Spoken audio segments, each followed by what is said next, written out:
right, so I introduced him as kind of a one-man band / Swiss Army knife. He's here right now on the show. René Buttler, great to have you on Nitro Nights.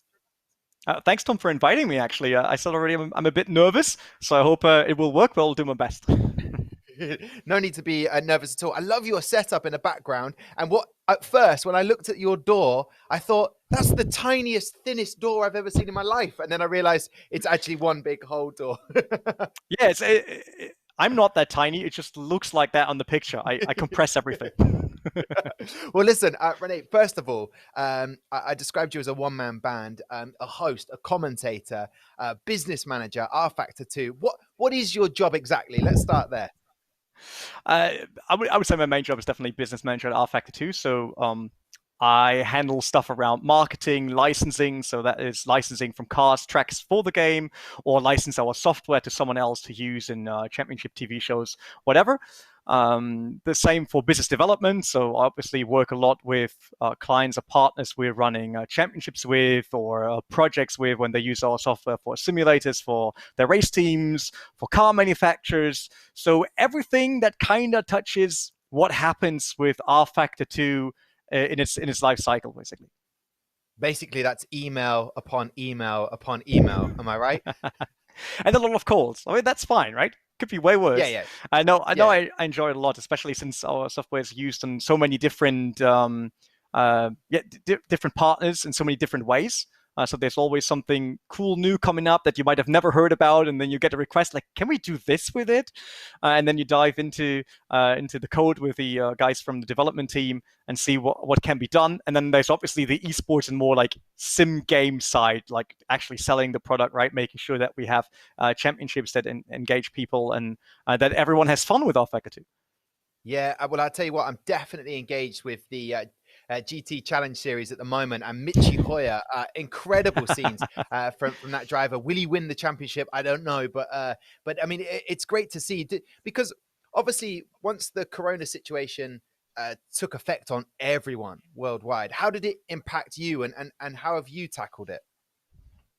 I mean, on the side of the studio, like Studio 397, our studio behind rFactor 2, it was easier, I would say, than for most other companies, because we were used to doing a lot of homework anyway. And not homework at home office. Homework as well, though. Because we got a studio in the Netherlands, but we're not always there, right? Because for most of my task, I don't need to be in direct touch with the development team whatsoever, right? So you can do most of it on calls. So when the situation happened, it was quite easy to change to that. It was like, we were able to still go on every day. Some things slowed down a bit, as with every company. Sometimes it's just because one of the partner closed the doors, or we couldn't get hardware over whatsoever. Many different ways to delay things. But overall, I would say it was quite okay-ish for us to dive into that and actually turn everything to home office. Yeah. Would you say, obviously as a host and a commentator / caster, I want to make sure, if you call it casting, I want to make sure that I don't offend. But have you been surprised just how much it's almost like been an explosion of everyone getting involved, and particularly with your rFactor 2? It was quite surprising, yes. I mean, when it started to go into the direction of lockdown, I was thinking, okay, what can we do? How can we make sure that there is content? We produced many things from home anyway, not big studio events, which is slightly different to what I normally do on the esports side as host or commentator. But we had everything set in place, and we were playing around with ideas. So, maybe we can find one or two guys that we know, racing drivers that we worked with before, if they want to take part and race. Then we got in touch with the race on the All-Star Series. And then it kind of happened, right? And all of a sudden, we had Montoya and Sebastian Vettel, or many other amazing racing drivers from all kind of different ages of motorsport, even racing with us. And we're now in contact with them basically every day as preparation for the next weekend, helping them to set up their rigs, to make sure that the software is running fine for them. So it is a huge change, and I would have never expected that. I'm quite honest. Obviously, we had a lot of drivers that used the software before, but now seeing it so often, regularly on TV, on Twitch, YouTube, with these guys is really amazing. Yeah, I loved it. Not only Jensen Button just showing how competitive, how good he's been, but it's also Piro on his deck chair and Jack Villeneuve on a controller as well. Yeah. Just amazing to see, and I think it's not only giving the fans something entertaining and joyful to watch, but we just love. Immediately, it was all fun, but then suddenly it was so serious. The races that they want to win. Every single driver who competes wants to win. I think the best episode. I'm sorry, the best episode we could ever do is probably showing the WhatsApp chat during and after the races. I think that's even more entertaining, but so far we couldn't. No, is that a dream or a plan that you have? I would love to do that, to be honest, because the guys obviously do a lot of banter, and you can see how it turns from, oh, I'm just here for fun and I really don't care, to the first laps like, I need to become quicker, I want to win this race. And it's like they all get into this competitive mode.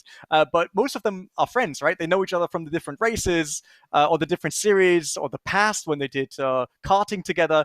It's absolutely amazing seeing that in WhatsApp groups and our Discord channels. And I think it would be cool to one day show that. Yeah. Okay. Well, listen, I do have a question that I was probably going to ask later on, but I think it's perfect to ask now. Is esports racing then, in your opinion, about competitiveness or entertainment?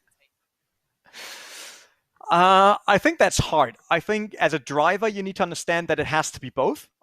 It's a bit like real life motorsport. Let's be honest here. It's very unlikely that all these companies will pay a lot of money just to figure out who's the quickest in driving in circles. Right? It's all about marketing. It's about advertisement, selling a brand, right? So it must be entertaining, even though we obviously want to be very, very competitive. And I think that doesn't need to be one or the other. I think it can be both. It's just with motorsport, which is a very classic kind of sport, and it was basically built on the idea of there's technology, and now people can see first time a car running 300 kph, right? Nowadays, everyone can do that. Not everyone owns a car that runs 300 kph, but you know what I mean. It's not a technology that's not accessible anymore. Yeah, so and also, it now changes.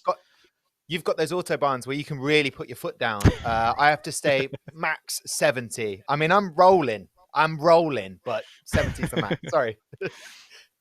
I just think it's time now that we see what motorsport might wrong, because if you look at the history of motorsport, there's only one category that was built for TV audience, and that was rallycross, the whole format of it.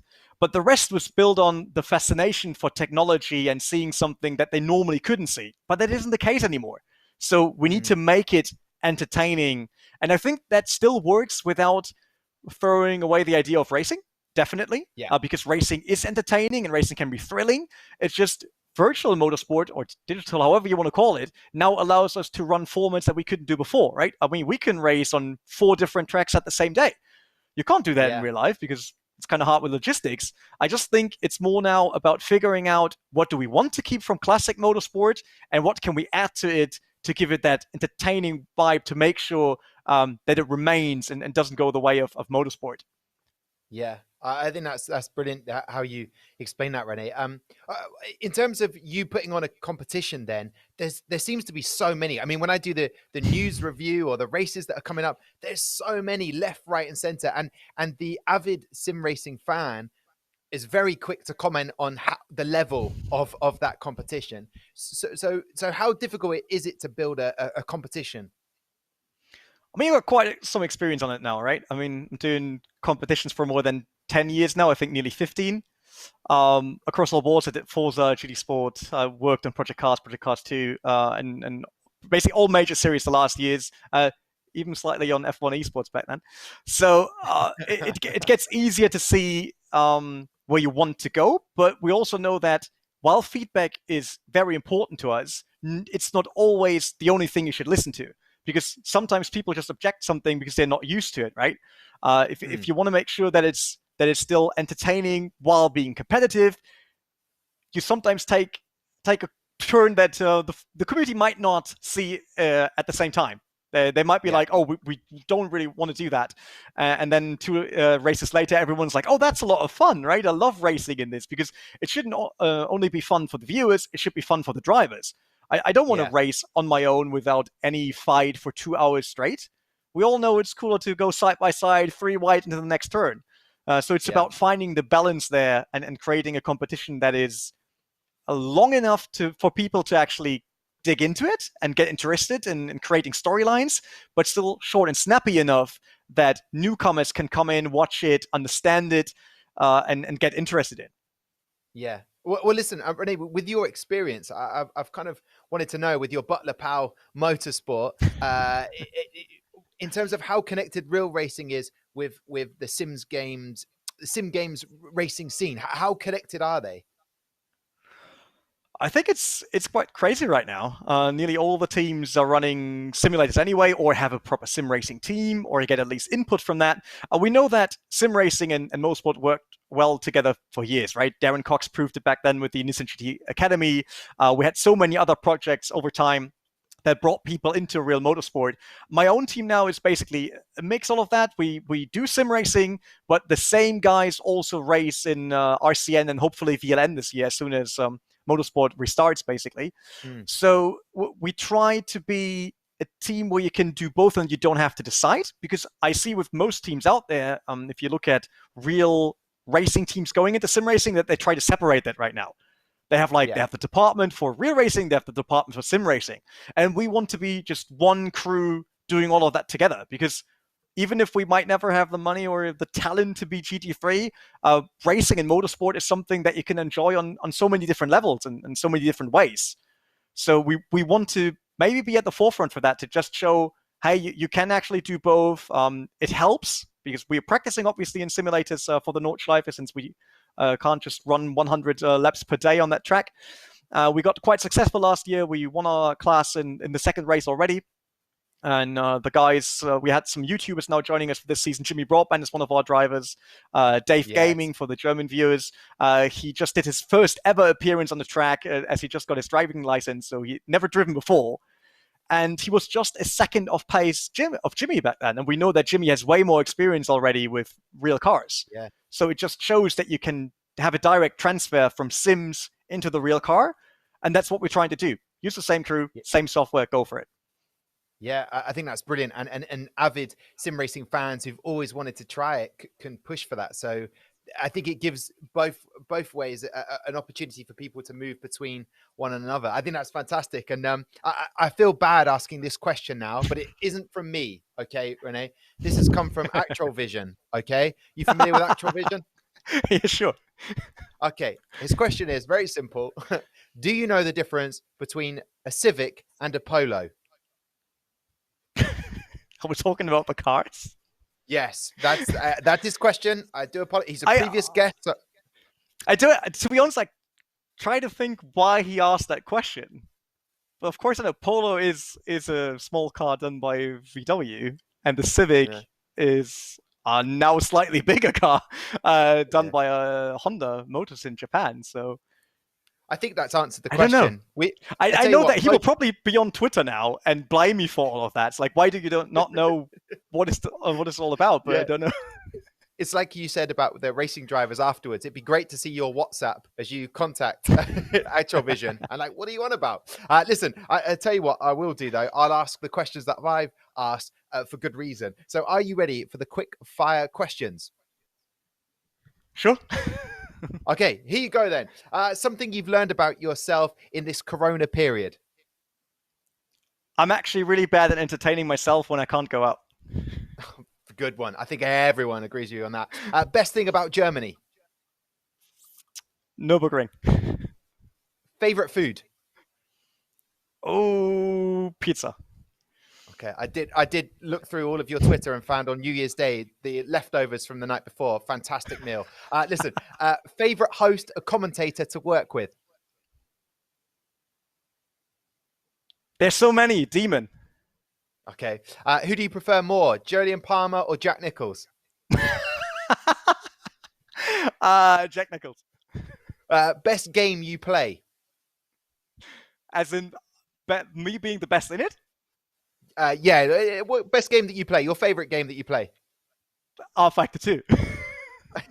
Good answer. There was no way around this. If you could have any other skill you don't already have, what would it be? Playing instruments. Guitar, drums, that would Ooh, be cool. both at the same time. See, Swiss Army knife is René. Guitar and drums at the same time. I've never heard a plan or an idea like it. Best Probably not. part, best circuit to commentate or cast on. Spa. Best freebie you've received. Oh, a practice run during VLN on the Porsche Cayman SP4T. Very lucky. And finally, your final question in the quickfire round is most famous person you have in your phone contacts. So I got Vettel, I got Montoya, and some of the other guys. Does it count? You have to choose who's the most famous. Most famous, probably Vettel then. Oh, okay, perfect. Listen, congratulations, René. This will start big discussions, probably. And that is exactly what we want to do. Well, listen, that's your quickfire questions done. Now, I want to ask a few more questions about your experience with esports compared to the esports racing scene that you have. What sort of contrast have you noticed? Not maybe professionally, but also just the scene and the community as well. There's obviously a huge difference between how people see the actual sport, right, of esports and sim racing, because we always have the discussion, sim racing and esports, is that the same? Do they follow the same rules? Then also we have something that we can look at, right? We can look at motorsport. We got people coming from motorsport into sim racing. Didn't saw anyone from the army so far joining a Counter-Strike team or anything like that. So I think that makes sim racing quite unique, and that we can transfer these, even though I think we should concentrate on sim racing and being good at that. I think that has a bright future for all the drivers that are really, really good in sim racing.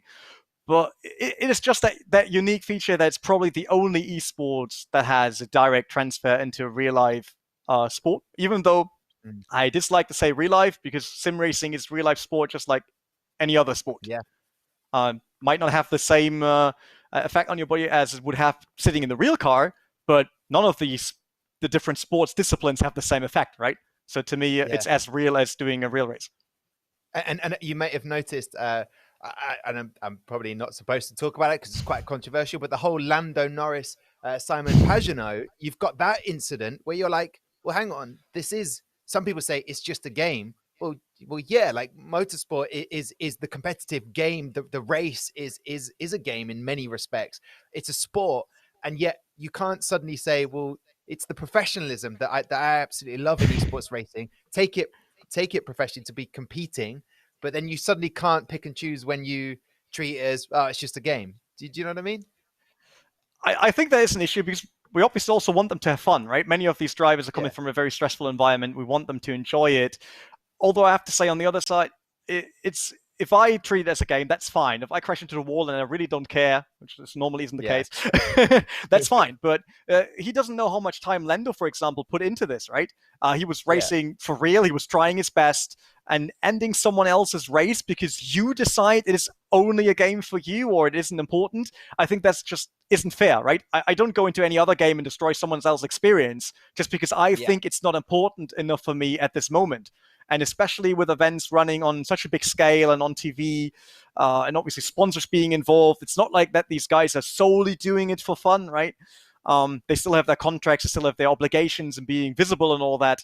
So I can understand the big discussion about it. And I think we need to make sure that people treat it in the right way because, like I said, even if it's not your thing, it might be Lando's thing. So sorry, you can't just interfere with that.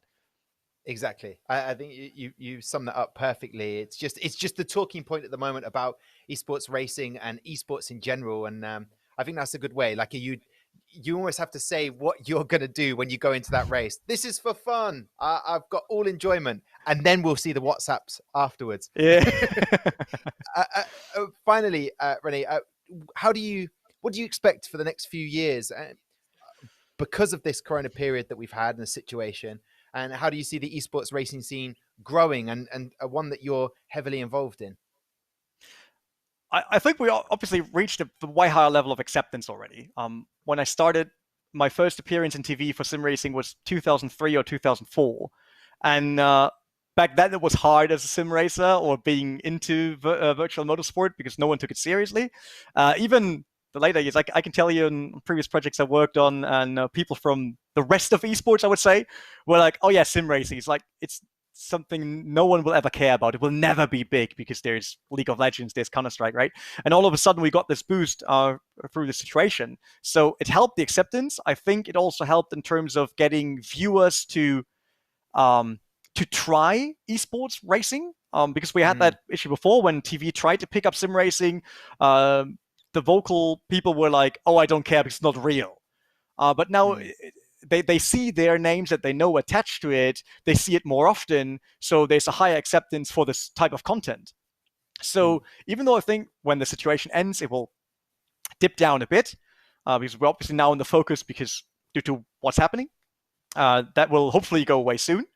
But we now have a better level of understanding for sim racing in the general audience and the bigger acceptance, which will help us then to actually build what we love together and try to bring digital motorsport forward, and hopefully also look into all the new ways of how we could do it and how races could look like, to make sure that what we love, that we can do that for the next 10, 20, 30, 40, 50 years, even if motorsport might not be around. I hope it will be around, obviously, but we never know, right? So we should make sure that sim racing, even though we get a better connection now with real motorsport, has its own unique standpoints and stays valid and important no matter what happened to motorsport.